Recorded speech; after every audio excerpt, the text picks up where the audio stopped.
안녕하세요. 지난주가 우리 한가위 연휴였죠. 즐겁고 행복하고 건강한 이 연휴였기를 바랍니다. 저는 8월 초서부터 100일이라고 하는 그 맑은 영혼을 갖고 있는 어른만 걸린다는 질병에 걸려서 지금까지 좀 고생을 많이 했는데요. 혹시라도 어, 간혹적 이 기침이라든지 뭐 목소리가 갈라지는 그런 상황이 발생이 된다면 양해해 주시기 부탁합니다. 안녕하세요. 저는 유럽을 대표하는 프랑스 스토크홈 회사 에비든의 이상민입니다. 오늘은 한국 초고성능 컴퓨팅 포럼 기술 세미나에서 이 윤리 스토크홈 센터에 도입되고 있는 이 시스템에 대한 상세 설계를 논의하면서 앞으로 우리가 구상해야 할 우리 국가 차원에서 수행되고 있는 우리 한국형 고성능 서버 개발의 어떤 방향, 또 이것에 대한 어떤 기술 과제, 이런 것들을 한번 되짚어 볼 수 있는 자리가 될 수 있을 것 같아서 아마 저를 초청하지 않았나 생각합니다. 그래서 저도 이와 같은 그런 방향에서 자리를 좀 준비를 했고요. 네, 말씀을 드리도록 하겠습니다. 오늘 이제 발표드릴 목차고요. 간략하게 혹시라도 에비든이라고 하는 저희 회사를 모르시는 분들을 위해서 잠시 소개드리고요. 엑사플랍스 스토컴 이름이 주피터, 그리고 그린 500, 단위 면적당 가장 최고 성능을 보이고 있는 제다에 대해서 말씀을 드리도록 하겠습니다. 우선 에비든은 연 매출 5빌리언, 한국 같은 경우에 환산을 한다면 한 6조 원 정도의 매출을 보이고 있고요. 5만 7천 명 정도의 인력을 지금 보유하고 있습니다. 이 HPC, AI 그리고 퀀텀 관련해서는 슈퍼컴퓨팅 분야에서 유럽과 남미 그리고 인도에서 1위 기업으로 이제 대표되고 있고요. 현재 유럽 이 세 군데를 넘어서 미국과 그리고 한국 그리고 아시아 지역을 저희들이 시장으로서 그냥 도전을 해보고자 노력을 하고 있는 중입니다. 미국에서의 그 시장이 미국 중심의 회사로 점철되어 있다 그러면 유럽은 유럽의 기술력을 대변하고 있는 저희 에비든이 유럽 시장을 차지하고 있습니다. 저희들의 그 내용을 살펴본다 그런다면 디지털 클라우드 시큐리티 부분에서 강력한 리더십을 가지고 있고요. 그리고 요즘 핫한 분야인 AI 데이터 어널리틱 분야에서 저희들의 엔지니어들이 기술 협력으로 지원을 하고 있습니다. 그리고 뭐 마이크로소프트라든지 구글, 아마존 이런 여러한 회사들과 같이 클라우드 서비스 분야에서 저희들이 노력하고 있습니다. 4개의 기술적 필러를 가지고 저희들이 서비스 포트폴리오를 만들고 있는데요. 맨 아래가 하드웨어 분과이고, 두 번째가 그 하드웨어를 효율적으로 운영할 수 있는 매니지먼트 소프트웨어들이라고 말씀을 드릴 수 있습니다. 이 부분은 아마 뭐 HP나 또 레노버나 또 위스퍼나 여러 다양한 그 회사에서 자체적으로 독특한 기술을 가지고 구성한 소프트웨어라고 생각하시면 되고요. 한 가지 에비든에서 가장 대표적으로 말씀을 드릴 수 있는 것은 상단에 있는 두 개인데요. 보라색으로 되어 있는 이 코워킹, 콜래보레이션, 기술 협력 분야가 저희들의 서비스 포트폴리오 중에 대표적으로 나타나 있는 능력 중에 하나입니다. 그래서 고객이 갖고 있는 어플리케이션 최적화라든지 최근 나오고 있는 다양한 이기종 그 가속기들의 쉽게 포팅하고 교육하고 또 성능을 최적화시키는 이러한 서비스를 같이 기술 협력 프로그램으로 만들어서 지원을 합니다. 맨 상단에 있는 것은 소프트웨어 플랫폼인데 여러 데이터 센터 혹은 다양한 언프렘 클러스터라든지 아니면 CSP를 포함하고 있는 다수의 멀티 그 사이트들을 하나의 시스템, 싱글 시스템 이미지로 묶어서 클라우드 형태의 서비스를 지향할 수 있는 그런 소프트웨어 스택을 저희들이 제공을 하고 있습니다. 그래서 요 네 가지의 필라가 저희들의 대표적인 서비스 포트폴리오라고 생각하시면 됩니다. 유럽을 대표하는 슈퍼컴퓨팅 회사이기 때문에 유럽에서 진행되고 있는 유로 HPC 프로젝트 7개 중에 9개 중에 7개의 시스템에서 저희들이 수주를 했고 지원을 하고 있는 성과를 올리고 있습니다. 상단에 보이는 이 3개의 슈퍼컴 중에 가장 첫 번째가 뮬리 슈퍼컴 센터고요. 오늘 설명을 드리도록 하겠습니다. 독일의 위치해 있고 엑사플랍스 1000페타플랍스의 성능을 HPR 성능으로 보유하고 있습니다. 두 번째는 2022년도에 탑500에서 4위를 차지했지만 2023년도 그리고 2024년 ISC 순위를 점점 떨어져서 그래도 세계 6위로 이탈리아의 시네카 시스템이 있고요. 그 다음에 세 번째로 바르셀로나 슈퍼컴 센터에 있는 슈퍼컴이 있습니다. 이 세 개는 CPU랑 가속기 이 두 개를 혼합해서 사용하고 있는 하이브리드 시스템이고요. 아래에 있는 이 네 가지의 시스템들은 전부 다 CPU로 구성되어 있는 호모지니어스 시스템들입니다.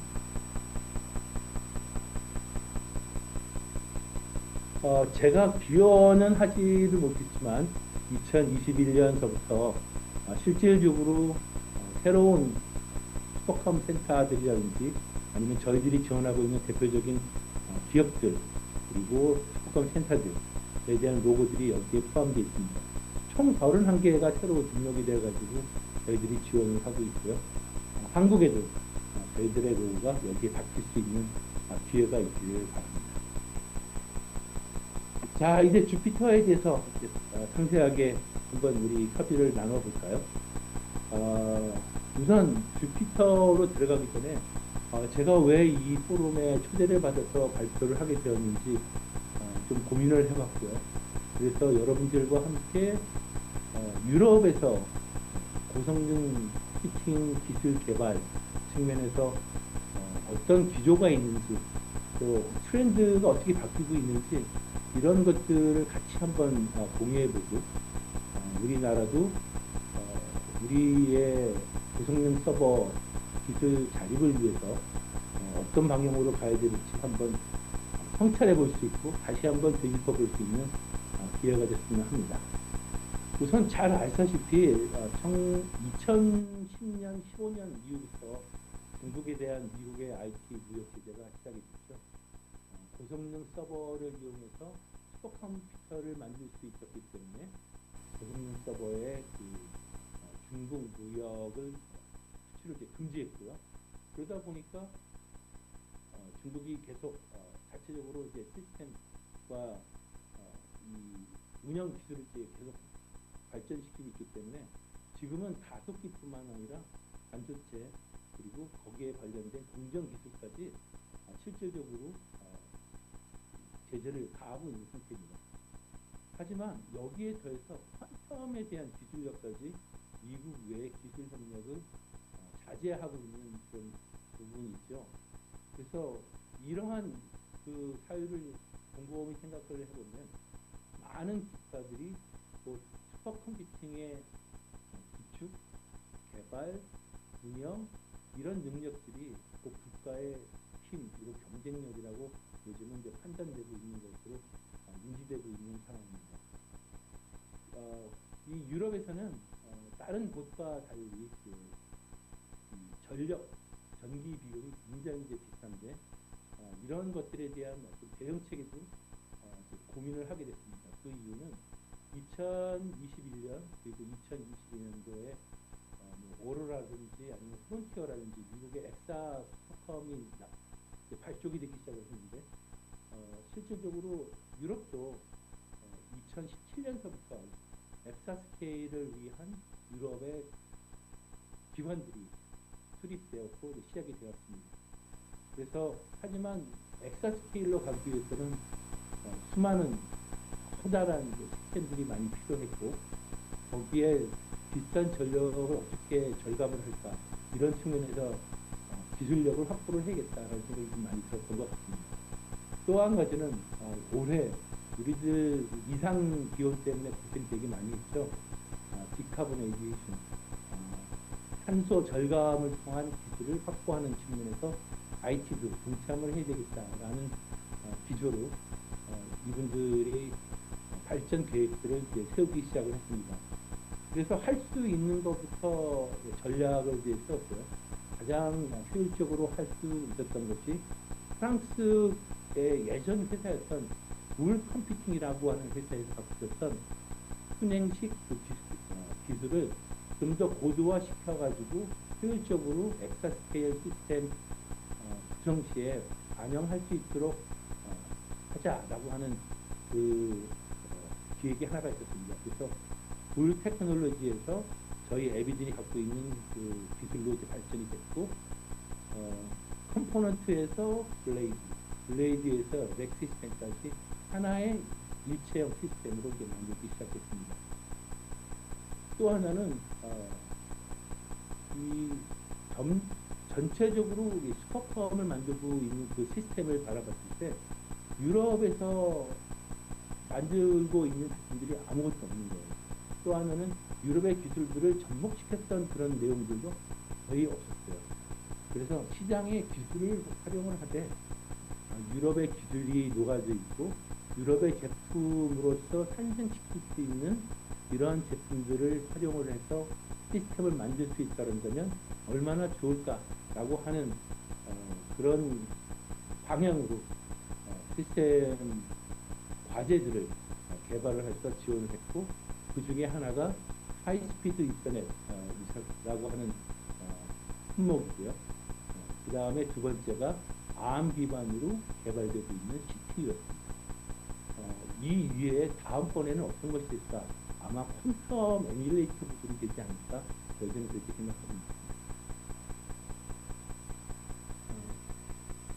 주피터 윌리에 있는 이 시스템의 이름은 주피터라고 하는 것을 따져보면 Joint Undertaking Pioneer for Innovative and Transformative Exascale Research라고 하는 거에 준말입니다.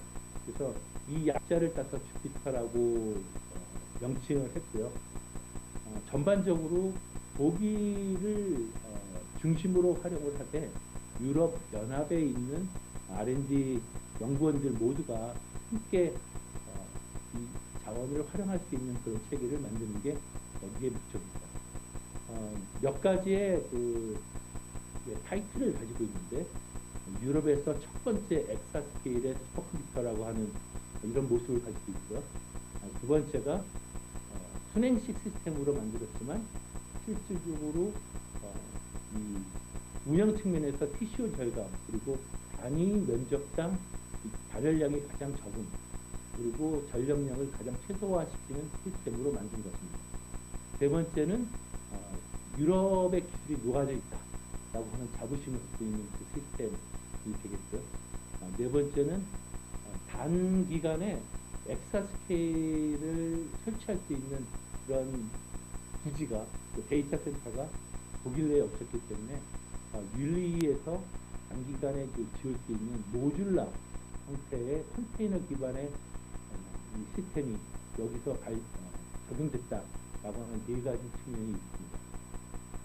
HP의 사용 성능으로 Rmax죠. 엑사플러스 이상이 나왔고요. 그 다음에 가속기 렉으로서 125개, 그 다음에 CPU 렉으로서 14개 렉, 그리고 스토리지 쪽으로 4개의 렉, 21PB의 시스템이 이 안에 들어가 있습니다.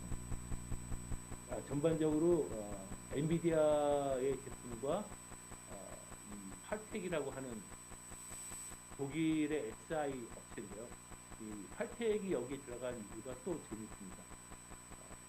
독일에서 수행되고 있는 프로젝트 대부분이 이 팔텍이라고 하는 IT 기업이 지원하고 있는데요.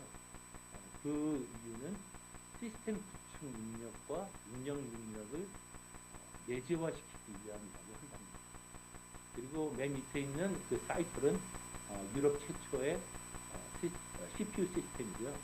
EPI라고 하는 유럽 프로세스 이니시에이티브의 지원을 받아서 20개의 슈퍼컴퓨터와 그 대학교, 연구기관들이 합해서 이 사이퍼라고 하는 암 기반 CPU를 개발을 하게 되었습니다. 주피터의 그 방향과 어떻게 이 시스템이 선정되었는가를 좀 살펴보면, 우선 약 500밀리언 유로의 예산이 있습니다. 한화로 따진다 그러면 한 7,200억 정도가 되겠죠. 그리고 독일에서 독일 정부가 50%, 그리고 유럽연합이 50% 각각 분담해서 수행을 하게 됐다고 합니다. 유럽에서 엑사스케일 그 시스템뿐만 아니라 전반적인 슈퍼컴퓨팅 R&D를 총괄하고 있는 유로 HPC에서 주관을 해서 이 작업이 벌어졌고요. 그리고 그 안에 유펙스라고 하는 것이 있는데, 유펙스는 유로피언 파일럿 포 엑사스케일이라고 하는 기관입니다. 그래서 2022년부터 2026년까지 시행되고 있는데요. 여기에 포함되어 있는 그 유펙스의 지원을 받아서 유로 HPC가 시행되고 있다고 생각하시면 됩니다.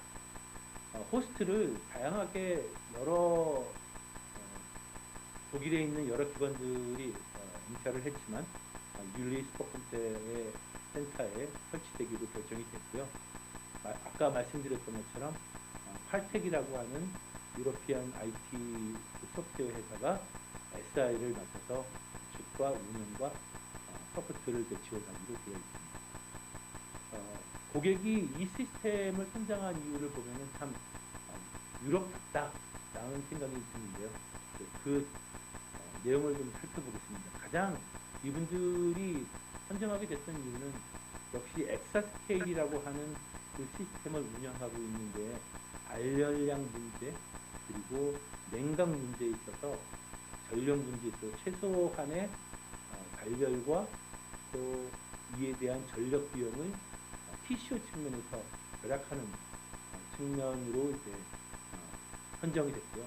두 번째는 구축되어 있는 엑사스케일을 그냥 시스템을 구축만 하고 끝나는 것이 아니라 이 시스템을 어떻게 활용해서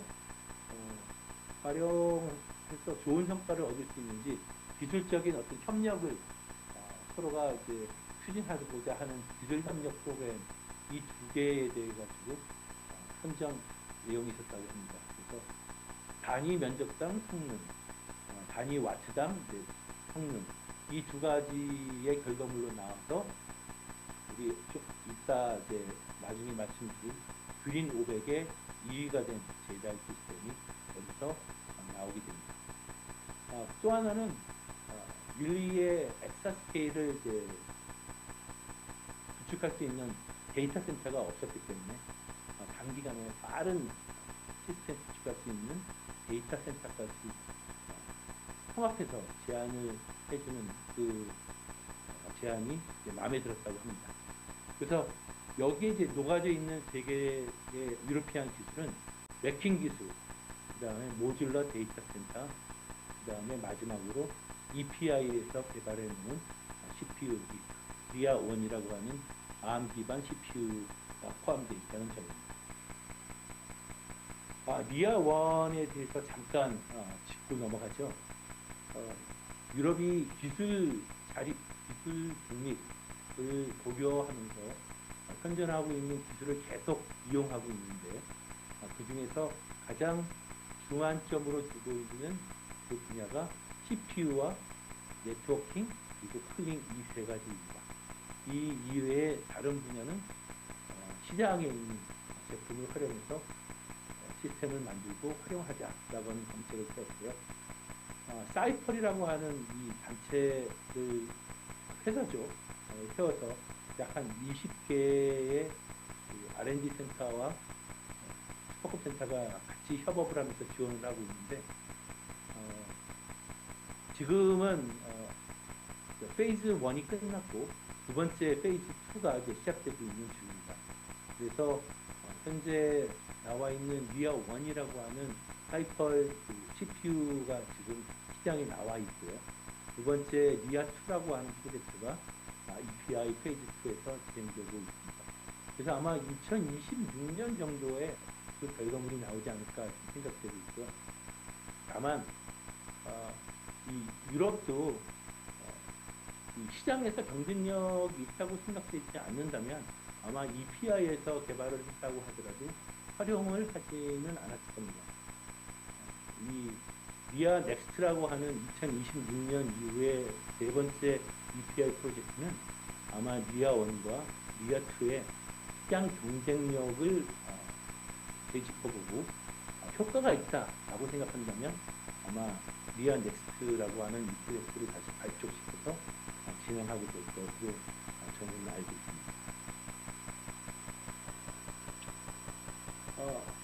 빠른 시간 내에, 단기간 내에 데이터 센터를 구축하는 그 일은 보통 일반적인 데이터 센터를 구축하는데도 1년 반에서 2년이 걸리는데 엑사스케일, 즉 맥수가 한 200개, 250개 정도 들어가는 이런 경우라면 그 데이터 센터를 짓기에는 역시 한 2년 정도에서 2년 이상이 걸리지 않을까요? 하지만 여러분들도 잘 알다시피 요즘 CPU하고 또 가속기에 대한 그 베리에이션이 엄청 많지 않습니까?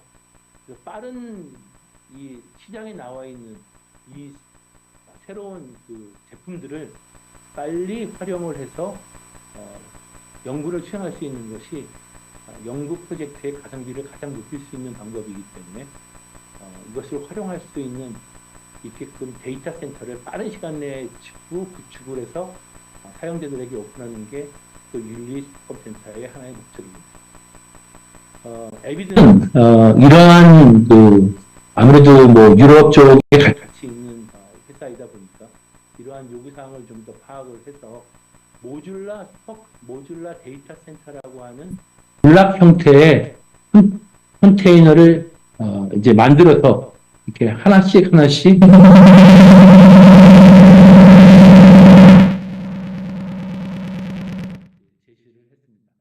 그래서 아랫단에 보시다시피 왼쪽에 저희 앵거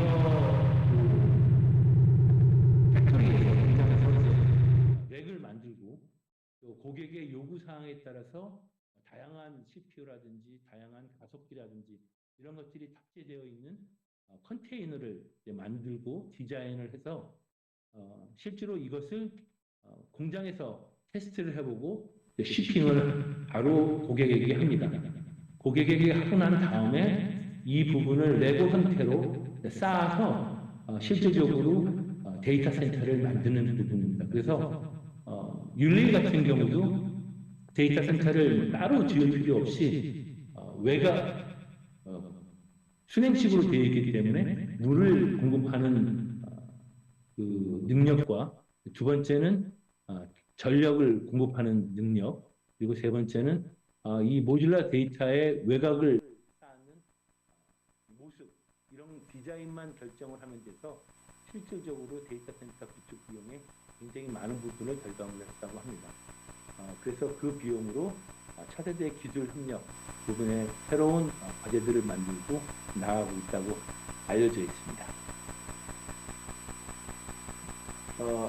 첫 번째, 이건 뭐 유럽의 어떤 기술이라고 말할 수는 없지만 이 유펙스라고 하는 그 유로 HPC의 기관으로 이탈리아의 시네카라든지 또는 이 바르셀로나 슈퍼컴퓨터 센터에서 적용된 드래곤플라이 플러스라는 네트워킹 구조를 활용을 해서 엑사스케일까지 확장한 사례입니다. 그래서 하나의 네트워킹 조감도라고 이제 할 수 있겠고요.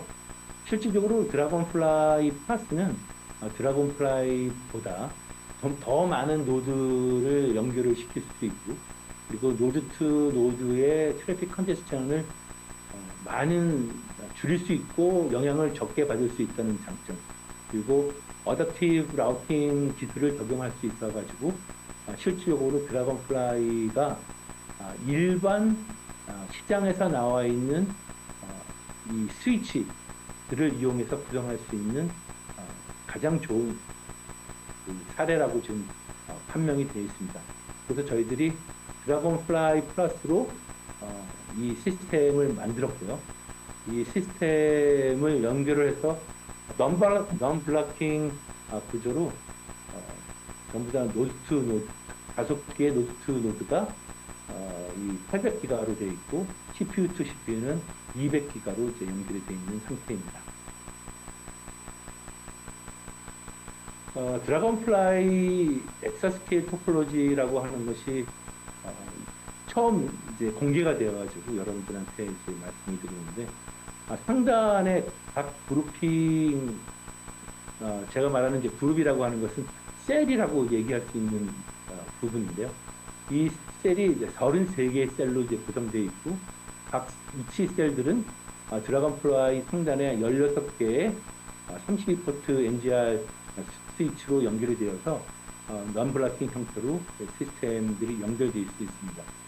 그래서 처음 디자인을 했을 때 엔비디아의 경우는 16개의 32포트 스위치를 모두 활용해야 되기 때문에 512개의 포트가 다 필요할 거다라고 생각을 했고 AMD 같은 경우는 에비즌의 그 장비가 한 블레이드당 6개의 MI300XA를 지원할 수 있기 때문에 448포트면 될 수 있다라고 생각을 했고요. 실질적으로 저희 여기에 들어가 있는 그 시스템 5개의 종류는 뒤에서 말씀드리겠지만 그레이스 하퍼 시스템이 되어서 한 셀당 5개의 렉이 구성되어 있기 때문에 5개 곱하기 한 렉당 24개의 블레이드가 들어가서 5 곱하기 24 그리고 한 노드당 4개씩의 그 200G 포트를 이용해서 원투원 non-blocking 형태의 네트워크 구조를 만들어서 총 480포트로 이것을 만들 수가 있었다라고 얘기를 합니다. 그래서 맨 위에는 이 원투원 형태로 non-blocking 형태의 옵티컬 파이어볼을 이용해서 활용이 됐지만 이 하단 밑에 있는 이 부분은 HCA 32포트를 이용을 해서 배터리 형식으로 만들어 놓은 시스템이라고 합니다. 그래서 현재 이러한 드래곤플라이 플러스라고 하는 네트워크 구조가 페타플랍스 300 이상 되는 구조의 시스템에서는 대부분 적용되는 레퍼런스 테크놀로지로 많은 기관에서 적용하고 있는 상황입니다. 렉 구조를 본다면 25개의 셀 중에서 하나를 이제 보여드리는데 여기에 들어가 있는 4개 최대 TDP 용량을 감안을 해서 이 엔비디아의 그레이스 하퍼 그 블레이드를 탑재를 했고요. 총 38개를 탑재를 할 수 있지만 30개의 블레이드를 탑재를 했습니다. 24개가 가속기 그레이스 하퍼가 탑재되어 있는 시스템으로 되어 있고요. 6개가 이 NDR 스위치로 연결이 되어 있는 시스템으로 이렇게 구성이 되어 있습니다.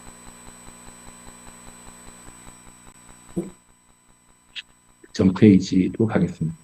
그래서 그레이스 하퍼를 저희들이 선정을 해가지고 이 윤리 시스템에 제안을 했었는데 아마 이 GPU에 대한 그 사양들은 인터넷에서 또 웹페이지에서 아마 여러분들이 다 찾아보실 수가 있을 겁니다.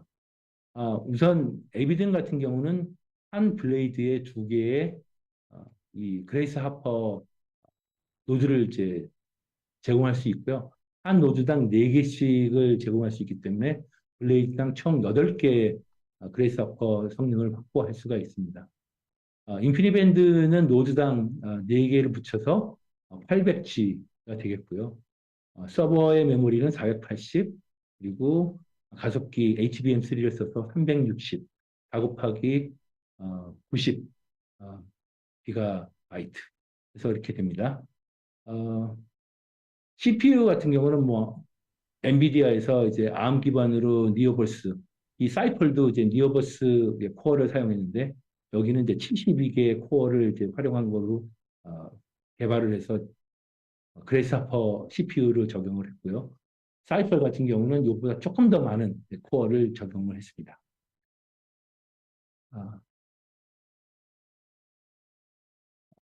CPU 렉에 대한 모습입니다. 1344 노드가 있다고 얘기를 하죠.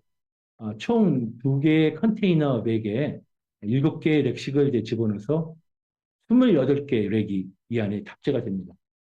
좀 전에 말씀을 드렸듯이 한 렉당 38개의 블레이드를 탑재할 수도 있어서 그 중에 36개의 블레이드가 여기 탑재가 되어 있고요.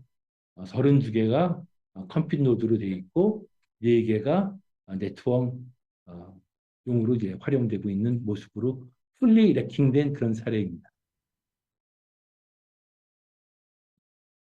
사이펄 그 CPU에 대해서 관심이 좀 있으시다고 생각을 합니다. 그래서 어, 내부적으로 사이펄에 대한 그 노드 아키텍처를 확보를 했고요. 우선 2개의 리아 프로세서를 연결을 해서 하나의 시스템을 만들어 놨습니다.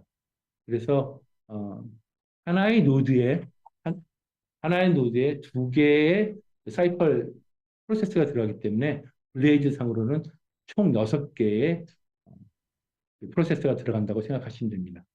노드당 NDR200 사용했고요. 서버 메모리는 512를 사용했습니다. 실질적으로 이 4개의 어떤 채널을 이용을 해가지고 지원을 하기 때문에 179.2GB per second의 메모리 액세스가 가능하다고 하네요.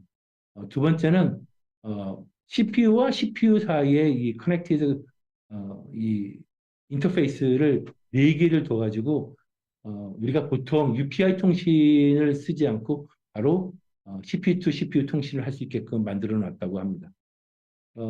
세 번째는 이 CPU의 사양이 80개의 니언 버스 이제 V1 코어를 사용을 했고요. 여기에 내부적으로 또 HBM2를 사용을 해서 메모리 액세스 기능을 향상시켰다고 합니다.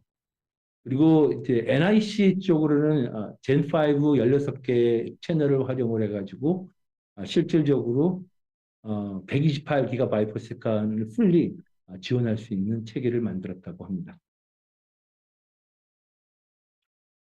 서비스 셀 구조의 모습을 확보를 하고 싶었었는데 지금 제가 구할 수 있는 그 정보가 이 정도임을 양해해 주시기 바랍니다. 우선 렉이 8개 정도가 이제 포함이 되어 있고요. 그 중에 이제 매니지먼트, 로긴, 또 프리페리얼 노드들, 관리 노드들 이런 것들이 이 안에 다 들어가 있고요. 여기에 포함을 해서 스토리지까지 연결되어 있는 그 상황입니다. 이 서비스 노드 이 셀들은 아까 이제 말씀드렸던 드래곤플라이 상단 L2 스위치에 넘블럭킹 형태로 남아있는 그 포트 30개를 이용을 해서 연결이 되어 있고요.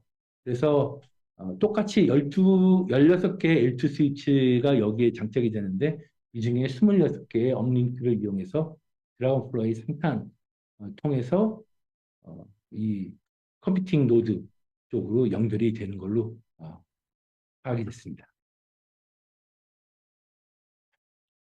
이 모습은 상상 조감도입니다. 아직까지 외벽이 어떤 모습으로 되어 있을지 모르고요. 다만 윤리에서 그분들이 조감도로 내어놨기 때문에 여기에 여러분들에게 공유 드립니다. 총 50개의 미리 생성된 그 컨테이너가 납품이 될 거고요. 그 중에는 IT 쪽으로는 20개, 그리고 뭐 칠러라든지 파워라든지 UPS라든지 이런 인프라 쪽으로 15개, 그리고 뭐 세미나, 로비 또 혹은 뭐 창고 이런 측면으로 나와 있는 것이 한 10개 정도의 그 컨테이너로 되어 있어서 총 50개의 사전 디자인되고 만들어진 컨테이너가 이 안에 이 오른쪽 상단에 있는 이런 모습으로 어, 예, 설치가 된다고 생각하시면 됩니다. 음, 아, 그래서 이 실질적으로 2,300 그 평방미터의 대지 오른쪽 하단이죠. 이 새로운 부지에 이 시스템을 이제 구축하는 이 작업을 지난 2월 달부터 시작을 했고요. 어, 5월 달에 1차 제다이라고 하는 프리 트레이닝 그 시스템을 납품을 했고 두 번째로 올해 SC24에서 1차 시스템을 오픈시키는 목표를 갖고 있고 내년 ISC25에서 풀 시스템이 여러분들에게 아마 소개가 될 거니 이번에 SC24를 가시는 어, 우리 R&D 엔지니어 분들은 가셔서 윤리의 그 내용을 업데이트 하시면 참 좋을 것 같습니다. 다음은 제다이 그린 500 1위를 해서 어, 우리 우리라고 말하면 좀 그렇죠. 저도 깜짝 놀랐던 그런 사항인데요. 어, 야, 유럽의 기술이 이렇게 좋아졌다고? 라고 하는 그런 자부심을 좀 갖게 된 그런 사례입니다. 한번 우리 상세하게 들여다볼까요? 제다이는 이 주피터 엑사스케일 디벨롭먼트 인스트루먼트라 약자예요. 그래서 이름도 제다이 좀 그 스타워즈에 나와 있는 그 모습이어서 참 재밌는 이름으로 땄다라고 생각이 됐고요. 실질적으로 제다이라고 하는 그 이름을 딴 이유가 이 가속기 클러스터 시스템을 만들면서 가장 단위 면적당 최소한의 발열량으로 최대한의 퍼포먼스를 내는 하나의 렉 시스템이기 때문에 이 이름을 지었다고 하더라고요. 앞으로 더 많은 순행식 기술들이 발전하게 돼서 좋은 그 제품들이 나오겠지만 앞으로 1년, 2년 정도는 경쟁자가 없을 거라고 저는 생각합니다. 우선 지난 5월 달 ISC24 함부르크에서 열린 학회에서 그린 500 버드 오브 페더 BOF에서 선정이 됐고요. 어, 그 사양은 좀 살펴본다 그런다면 에비든에서 제공되고 있는 XH3000에 컴퓨팅 노드를 24개를 장착을 했다고 합니다. 그리고 그레이스 하퍼를 확실히 뭐 똑같은 제품으로 납품을 하기 때문에 사용을 했고요. 그다음 여기에는 하나의 렉으로만 연결하기 때문에 이 퀀텀 2라고 하는 이제 NDR 인피니밴드 스위치를 활용을 해가지고 순행식으로 만들어서 납품을 했다고 합니다. 어, 그 모습이 이 오른쪽 그림에 있는 이 빨간색 제다이. 사실 빨간색은 나쁜 사람들이 쓰는 광선검의 그 색깔인데 왜 빨간색으로 했는지는 모르겠습니다만 하여튼 아마 이 새로 납품될 이 주피터에서는 아마 파란색으로 바뀌지 않을까 그렇게 생각이 됩니다. 볼세카나 이 XH 렉에서는 다음 장에서 좀 더 자세하게 이제 설명을 드리도록 하겠습니다. 어, 이 렉은 컴퓨팅 시스템에서 들어갈 수 있는 모든 장비들이 다 순행식으로 컴포넌트 기반으로 만들어져서 탑재되어 있다고 생각합니다. CDU도 들어가 있죠. 파워 유닛도 순행식이죠. 그리고 힛 익스체인저도 순행식이죠. 거기에 컴퓨트 블레이드로 들어가고 있는 CPU나 가속기, 또 메모리, 디스크, 니 카드까지 전부 다 순행식으로 되어 있는 블레이드 내에서 발열량을 최소화시키고 있습니다. 거기에 대해서 뭐 인피니밴드라든지 뭐 하이스피드 네트워크 이더넷 이런 스위치들까지 전부 다 수냉식으로 블레이드화 시켜서 만들어 놨고요. 또한 매니지먼트 스위치까지 수냉식 블레이드 형태로 만들어서 그냥 하나의 렉 자체가 수냉식 데이터 센터라고 생각하시면 됩니다. 그래서 일반적으로 정제되어 있는 그 물을 40도까지 제공하기만 하면 그 시스템 넥에서 스스로 냉각을 시키고 발열량을 최대로 최적으로 만들어서 최적의 그 전력량을 활용할 수 있는 그런 모습이 됩니다. 이 렉의 최대 맥스 PUE는요, 거의 이상에 가까운 숫자인 1.02까지 달성할 수 있었다고 합니다.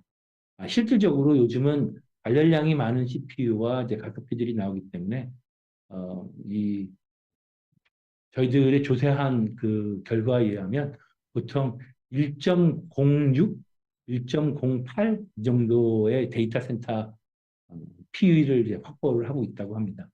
하지만 그 이유는 사실 이 PU, 저희들 렉에 의해서 나오는 그런 PUE가 아니고 스토리지라든지 이 에어쿨링 방식으로 활용할 수 있는 그 활용해야만 하는 그런 제품들이 있기 때문에 그렇게 한정이 된다고 합니다. 렉 자체 내에 98% 오른쪽 하단이죠. 왼쪽 하단이죠. 98%의 발열량을 다 최소화시킬 수 있고요.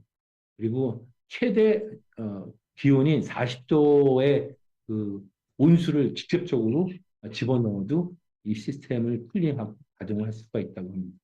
이러한 측면에서 유럽이 지향하고 있는 단위 면적당 최소량의 전력으로 최대 성능을 내는 이 렉스 퍼포먼스, 덴시티, 코스트 측면에서 유럽은 아마 이 기술을 지속적으로 발전해 나가지 않을까 생각이 됩니다. 렉에 과연 얼마만큼 덴서티를 가질 수 있느냐? 이 측면에서 제가 한번 조사를 해봤고요. 우선 AMD 제노아 같은 경우에는 12,300개 정도의 코어가 탑재돼서 1.86 펜타플랍스의 성능이 나오게 됩니다. 그리고 엔비디아의 그 시스템을 가게 된다 그런다면 H100 같은 경우는 128 H100 가속기가 탑재가 되고 그레이스 하퍼 같은 경우는 256개가 탑재가 됩니다. 그래서 이제 뭐 텐서 코어 형태의 요즘 퍼포먼스를 많이 측정하는데 그렇다면 이제 8.57 페타플랍스 또 그레이스 하퍼의 경우에는 17.15 페타플랍스의 성능을 단위 렉에서 보실 수가 있습니다. AMD의 MI300A 같은 경우는 192개를 장착할 수 있고요. 최대 퍼포먼스는 23.53 페타플랍스를 제공을 합니다. 사이트 인스톨레이션 측면에서 이제 비교를 한 그림을 제가 작성해 봤는데요. 다른 그 업체들과 에비들의 그 차이점, 그 유럽과 미국의 차이점이라고 생각하시면 되는데, 어, 쿨링 타워로부터 얼마만큼 어, 그 비용을 절감할 수 있냐라고 하는 부분은 우리가 이 냉각을 할 수 있는 칠러를 얼마만큼 적게 쓸 수 있느냐가 가장 큰 관점입니다. 이 다른 그 벤더들을 본다 그런다면 칠러를 많이 활용을 해야 되는데 거기로부터 나와 있는 냉각수를 가지고 각 그 렉의 시스템의 수냉식 어, 장치에 유도가 됩니다. 하지만 뭐 이 파워라든지 이런 부분에 있어 가지고 냉각이 되지 않기 때문에 실질적으로 칠러 이 부분에 있는 히 익스체인저를 좀 더 많이 사용하게 되죠. 거기에 반면에 유럽의 기술이 녹아져 있는 이 XH3100은 칠러 부분을 최소화시키고 있습니다. 그래서 어, 그 40도까지의 그 인렛 주입식 그 물을 사용하기 때문에 그 렉 내부의 힛 익스체인지를 통해 가지고 CDU 파워도 줄일 수가 있다고 합니다. 그래서 실질적으로 이 앞단에 두 개의 어떤 칠러와 뭐 미디움 사이즈의 미들 사이즈의 그 CDU가 있는 것보다 이 유럽의 기술은 그냥 단위 렉에서 모든 것을 다 해결하자라고 하는 측면에서 기술을 이제 발전시키고 있어서 칠러의 사용을 최소화시키는 그런 모습을 보이고 있습니다. 어, 이 그린 500에 대해서 한번 조사를 해봤습니다. 그래서 2022년, 2023년 그 성능을 보면 레노버하고 HP가 가장 좋은 성능을 보이고 있었죠. 퍼포먼스를 와트당으로 비교해 봤을 때 65 기가플랍스 정도가 이제 되어 있는데 많은 분들 연구원들이 야 와트당 70 기가플랍스를 넘길 수 없다. 막 이러한 고민들을 되게 했다고 합니다. 그런 측면에서 윌리와 에비든과 이 엔비디아 이 세 곳의 엔지니어들이 노력을 되게 많이 했고요. 처음에 제다이를 납품해 가지고 시스템을 튜닝을 했을 때 나왔던 그 퍼포먼스는 오른쪽 그 하단에 보이시다시피 67.31 기가플랍스 정도밖에 나오지 않았다고 합니다. 그래서 엔비디아에 있는 엔지니어들은 자신들의 그 그레이스 하퍼를 위해서 라이브러리랑 레시피를 튜닝을 하기 시작을 했고 어, 거기 안에 들어가 있는 니클 이 커뮤니케이션 레이어를 이제 활용하는 HPX라고 하는 그 활용을 했고 또 윤리 엔지니어하고 에비전 엔지니어들은 이 HPL을 계산하는 매트릭스 행렬 계산을 하는 거죠. 블락 N 사이즈와 그다음에 어, 그 블락 N 사이즈를 각 프로세스당 어떻게 할당을 하느냐 하는 그 PNQ 이 두 개의 숫자를 조합을 해서 실질적으로 각 발열이 나오는 그 숫자에 대비하고 퍼포먼스에 대비해서 수백 번의 그 테스트런을 돌렸다고 합니다.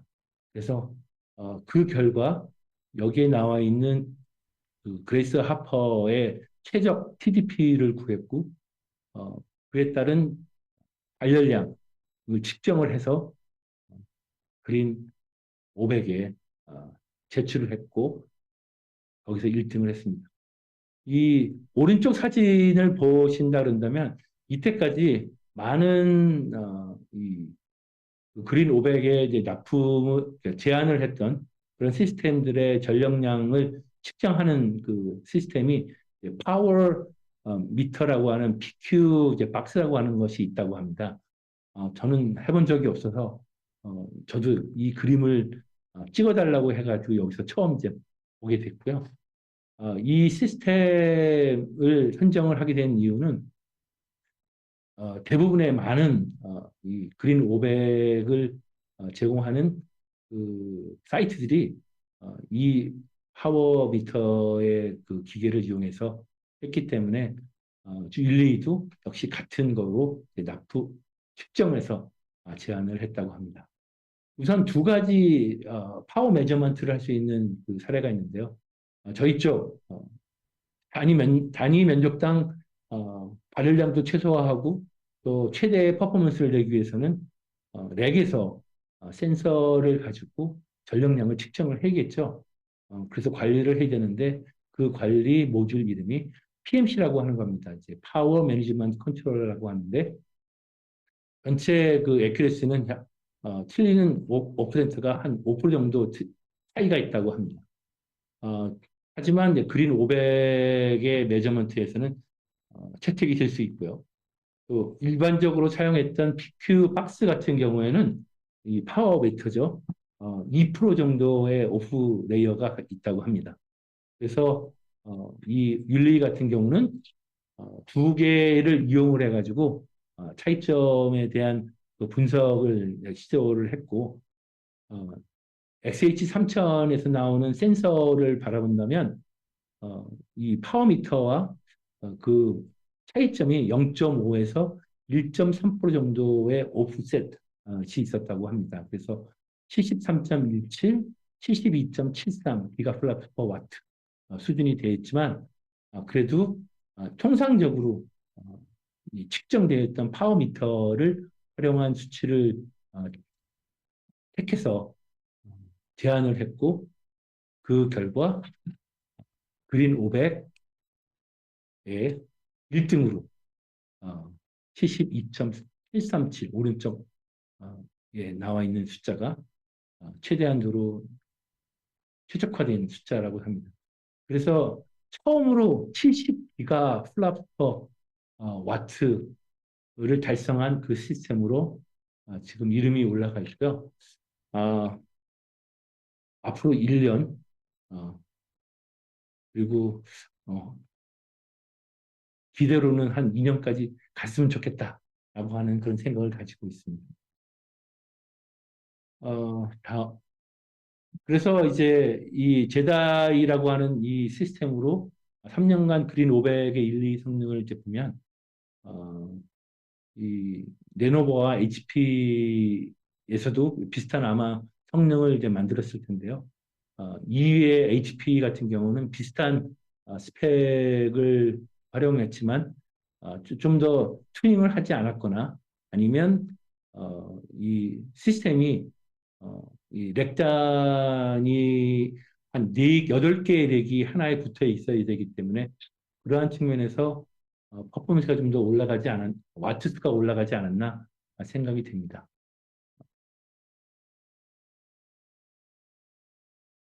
그래서 이제 에비든이 운 좋게도 이제 율리라고 하는 슈퍼컴 센터에 유럽 최초의 슈퍼컴 엑사스케일의 컴퓨팅 성능을 제안을 했고 올해 SC24에서 1차 분에 대한 성능을 여러분들에게 공개할 거라고 알고 있고요.